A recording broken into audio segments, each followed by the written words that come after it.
Los límites de mi lenguaje son los límites de mi mente. Mi nombre es Marinela Figueroa y les voy a hablar sobre la estructura de la comunicación oral y escrita. Comenzaremos por la definición de texto escrito. La palabra texto proviene del latín texto, tejido. Etimológicamente, un texto es un tejido, un entramado de significaciones cuyos hilos se entrecruzan coherentemente. El texto es un mensaje hablado o escrito que tiene sentido para quien lo produce y para quien lo interpreta. Surge de una necesidad y responde a un propósito concreto. Entendemos por texto la unidad fundamental empleada en la comunicación, tanto oral como escrita. Todo texto se transmite a través de un conjunto de signos gráficos y ortográficos que varían de un lenguaje a otro. Asimismo, un texto debe tener sentido y lógica para poder transmitir un mensaje. Los elementos que componen el texto escrito provienen o su unidad mínima es la palabra. Un texto, según el Diccionario de la Lengua Española, es un enunciado o conjunto coherente de enunciados orales o escritos. Siguiendo esta definición, podemos decir que la estructura de un texto se analiza partiendo de los elementos lingüísticos más pequeños a los más grandes o complejos. Así podemos decir que la unidad mínima que compone un texto es la palabra, y las palabras se organizan en enunciados, que a su vez forman oraciones, los cuales estructuran la composición de un texto. La estructura de un texto la podemos dividir en dos niveles, en el plano interno y en el plano externo. La estructura externa de un texto es la organización de los párrafos y las ideas principales que se quieren transmitir, también llamados la semántica del texto. La estructura interna de un texto, también llamado la temática o forma, en la que se distribuye el contenido o el tema del mismo, suelen seguir el siguiente esquema: planteamiento de la idea principal, cuerpo y conclusión. Dependiendo del tipo de texto, esta estructura variará. Las características de un texto. Definiremos a continuación 5 características principales que contiene todo texto: propósito comunicativo, sentido completo, unidad, coherencia y cohesión. El propósito comunicativo: todo el que escribe un texto tiene un propósito o intención comunicativa específica: proporcionar una información, narrar los hechos ficticios, reales o persuadir y convencer. En el discurso oral, el enunciado corto puede ser suficiente para expresar este propósito. El sentido completo. En los textos desarrollamos ideas completas. La interpretación que le damos depende de la información que se haya suministrado en su interior. Muchas veces su interpretación remite a otros textos. A este fenómeno se le denomina intertextualidad. Unidad. La unidad se refiere a la cantidad de información que ha de aparecer en el texto. Grice nombra 2 principios fundamentales. 1. Haz que tu contribución sea tan informativa como se requiere para los propósitos vigentes en el momento del intercambio. Y 2. Haz que tu contribución no sea más informativa de lo que se requiere. Coherencia. La coherencia es una propiedad semántica y pragmática del texto que se refiere a 2 tipos de relaciones lógicas: la existente entre los conceptos que aparecen en cada oración y las existentes en cada oración con las otras de la secuencia de que forman parte. Para que el texto sea coherente debe serlo en 2 niveles: en lo microestructural y en lo macroestructural.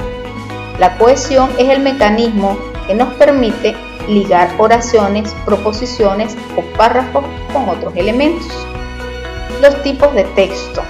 Los tipos de texto, según la intención comunicativa, lo podemos clasificar en narrativo, descriptivo, expositivo y argumentativo. Según la intención comunicativa del emisor, los narrativos dan a conocer un suceso. Los descriptivos presentan un elemento de la realidad. Los expositivos facilitan la comprensión, informar sobre algo. Y los argumentativos convencer, cambiar las ideas del receptor. Las estructuras de estos tipos de texto Cada una posee unas características específicas. Por ejemplo, en lo narrativo se estructura por introducción o planteamiento, nudo o conflicto y desenlace o solución. Un ejemplo sería el cuento de la Caperucita Roja. La introducción sería la descripción del inicio del cuento cuando la caperucita sale de su casa. El nudo o conflicto es cuando el lobo caza a la se come a la Caperucita Roja. El desenlace es cuando el cazador rescata a la Caperucita Roja. La estructura del texto expositivo es introducción, desarrollo y conclusión. La estructura del texto argumentativo es introducción, argumento y conclusión. Los textos informan, resumen, notifican, recopilan, invitan, persuaden a través de la palabra escrita. Pero no podemos olvidar que escribir es mucho más que juntar letras. Escribir es representar ideas, expresar pensamientos, emociones. Escribir es comunicar. Todos los días es necesario escribir para hacer un trabajo, para dejar una nota, para recordar la lista de compras, realizar un poema, una canción. Por eso, antes de empezar a escribir, es preciso que hagamos algunas preguntas. ¿Por qué escribo? El objetivo debe ser claro. ¿A quién escribo? Identificar al lector. Definirá el tipo de lenguaje y formalidad. ¿Cuáles son las ideas que quiero comunicar? Estas deben expresarse de forma sencilla, ordenada y jerarquizada de mayor a menor importancia. Podemos afirmar entonces que los textos informan, resumen, notifican, recopilan, invitan, persuaden a través de la palabra. Pero no podemos olvidar que escribir es mucho más que juntar letras. Escribir es representar ideas, expresar pensamiento. Escribir es comunicar. La comunicación escrita de forma apropiada y efectiva no es tarea sencilla. El mensaje debe ser formulado por el emisor de forma racional y emocional. Combinar ambas dimensiones. De esta forma, a quien no le conmuevan los elementos emocionales, pueden convencerlo los racionales y viceversa.